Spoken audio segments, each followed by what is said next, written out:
আসসালামু আলাইকুম everyone, Meera commerce একাডেমিতে সবাইকে স্বাগতম। আজকে আমি আর্থিক অবস্থার বিবরণীর স্ট্রাকচার 3 ক্লাসটা নিচ্ছি।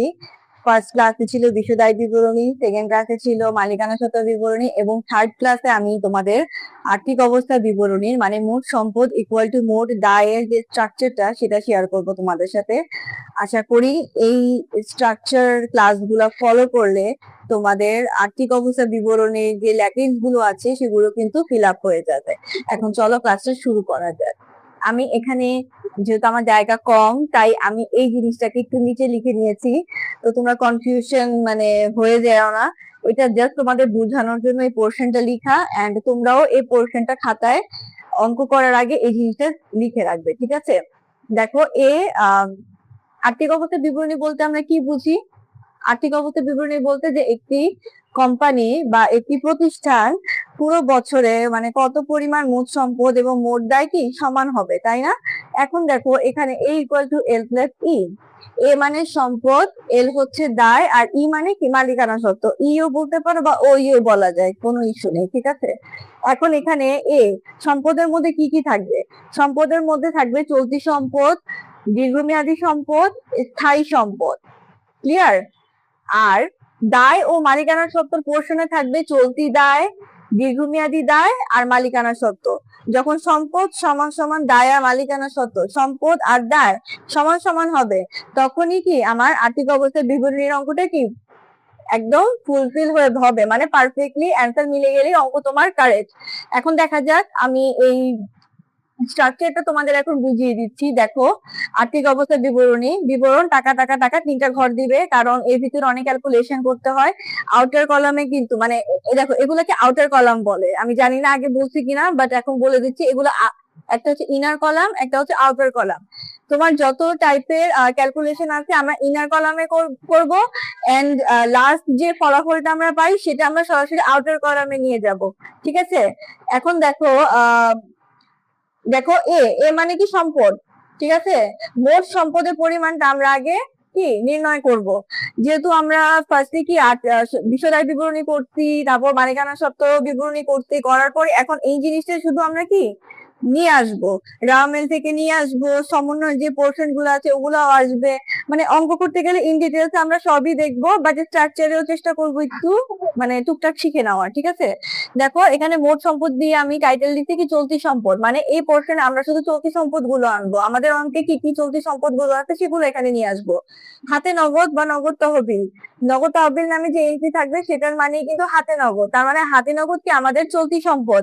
ব্যাংক জমা, ব্যাংক জমা আমাদের চলতি সম্পদ। প্রাপ্য বিল, প্রাপ্য বিল এটাও আমাদের চলতি সম্পদ।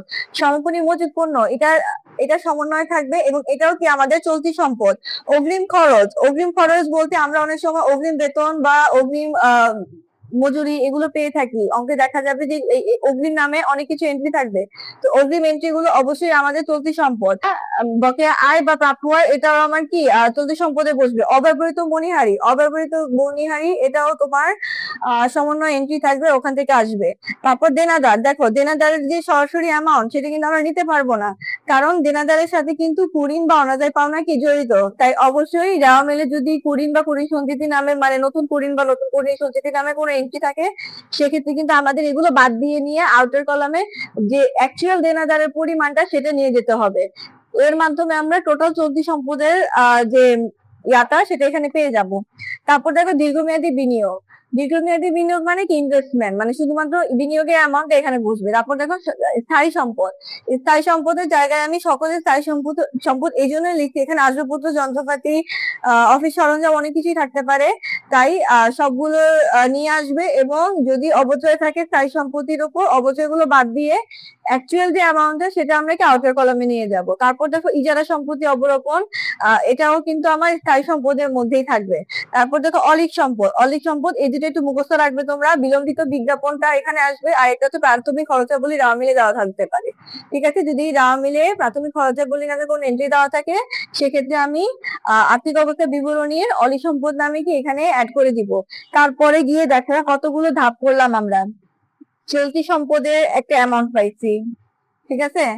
তারপরে বিনিয়োগের একটা অ্যামাউন্ট, মানে একদম ফাইনাল আউটার কলামে যে জিনিসগুলো আমরা পাইছি, অপচয়, তারপর ইজারা সম্পত্তি, তারপরে দেখো অবলোপন, এগুলা, এই সবগুলো যোগ করার পর যে অ্যামাউন্টটা পাবো এটাই হচ্ছে কি আমাদের মোট সম্পদ। ঠিক আছে, তার মানে এই পর্যন্ত আমাদের মোট সম্পদ।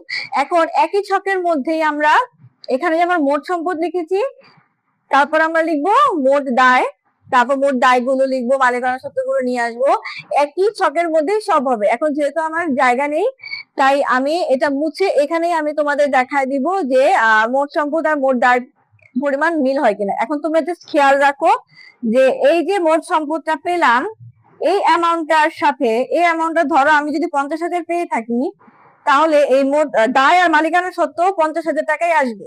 যদি দুই পাশে 50,000 50,000 হয়, তার মানে অঙ্ক তোমার মিলে গেছে, অঙ্ক হয়ে যাবে। ঠিক আছে, চলে আসলাম আমি দায় আর মালিকানা সত্ত্ব পোর্শনে। এতক্ষণ আমরা সম্পদ, মোট সম্পদের পোর্শন দেখেছি, এখন আমরা দেখব মোট দায় আর হচ্ছে মালিকানা সত্ত্ব। দেখো মোট দায়ের মধ্যে আমি ফার্স্টেই দিচ্ছি কি চলতি সম্পদ, চলতি দায় সমূহ। চলতি দায়গুলো কোনগুলো, এগুলো আমরা সবাই জানি, সেটা হচ্ছে পাওনাদার, প্রদেয় বিল, তারপর হচ্ছে ব্যাংক জমাতিরিক্ত অথবা ব্যাংক ওভারড্রাফট। অনেক সময় অঙ্কে কিন্তু ব্যাংক জমাতিরিক্তের পরিবর্তে ব্যাংক ওভারড্রাফট দিয়েও কিন্তু বলে দেয় যে ব্যাংক ওভারড্রাফট এত টাকা। এখন দেখা যায় কি তোমরা মানে বুঝতে পারো না যে ব্যাংক ওভারড্রাফট জিনিসটা কি। হয়তো তোমরা ব্যাংক জমাতিরিক্তর সাথে তোমরা পরিচিত, বাট ওভারড্রাফটের সাথে না। তাই এটা অবশ্যই নোট করে রাখো, ব্যাংক জমাতিরিক্ত যা, ব্যাংক ওভারড্রাফট কিন্তু তাই। ঠিক আছে, তো ব্যাংক জমাতিরিক্ত বা ওভারড্রাফট, তাই আমি দুটোই লিখে দিয়েছি। তারপর দেখো বকেয়া খরচ বা ব্যয়, এখানে বকেয়া যে খরচগুলা সেগুলো এখানে আসবে।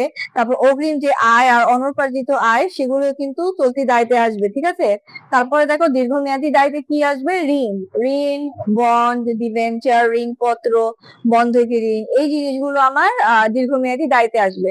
তারপর মালিকানা সত্ত্ব, মালিকানা সত্ত্ব কিন্তু আমরা করেছি স্ট্রাকচার, তাই না? তাই আমরা কিন্তু ধরো তুমি পরীক্ষা প্রশ্ন আসলো 2 নম্বরে, 1 নম্বরে যাই হোক, 2 নম্বরে মালিকানা সত্ত্ব, 3 নম্বরে আতিকমতে বিবরণী, তো তখন কিন্তু আর করার দরকার নেই। ঠিক আছে, জাস্ট অ্যামাউন্টটা ওখান থেকে নিয়ে এসে এখানে বসায় দিবা। আর যদি তুমি তোমার প্রশ্নে মালিকানা সত্ত্ব বিবরণী অঙ্ক করতে না বলা থাকে, সেক্ষেত্রে আমরা যে মালিকানা সত্ত্ব বিবরণী যে স্ট্রাকচার 2 ক্লাসটা করেছি, সেই স্ট্রাকচারটা ইউজ করে এখানে মালিকানা সত্ত্বর কি ক্যালকুলেশন করে অ্যামাউন্টটা সেখানে বসায় দিবা। ঠিক আছে, তাহলে আমার মনে হয় আমরা আর্থিক অবস্থা বিবরণীর যে এই 3টা স্ট্রাকচারের উপর আমি ক্লাস নিলাম, এই ক্লাসগুলোর মাধ্যমে আমরা কিন্তু প্রিপেয়ার্ড হচ্ছি আস্তে আস্তে মেন অঙ্ক করার জন্য। তো আমরা চেষ্টা করব নেক্সট ক্লাস থেকে বোর্ডের অঙ্ক সলিউশন করার জন্য। আর পাশাপাশি তোমাদেরকে বলে দিব যে তোমরা এই স্ট্রাকচারটা ফুললি বাসায় ভালো করে দেখে তারপর ক্লাসগুলো অ্যাটেন্ড করবে, তাহলে সাথে সাথে আমার সাথে সাথেই তোমাদের কি ক্লাসগুলো কমপ্লিট হয়ে যাবে। তো আজকে এই পর্যন্তই, সবাই ভালো থাকো, সুস্থ থাকো, আল্লাহ হাফেজ।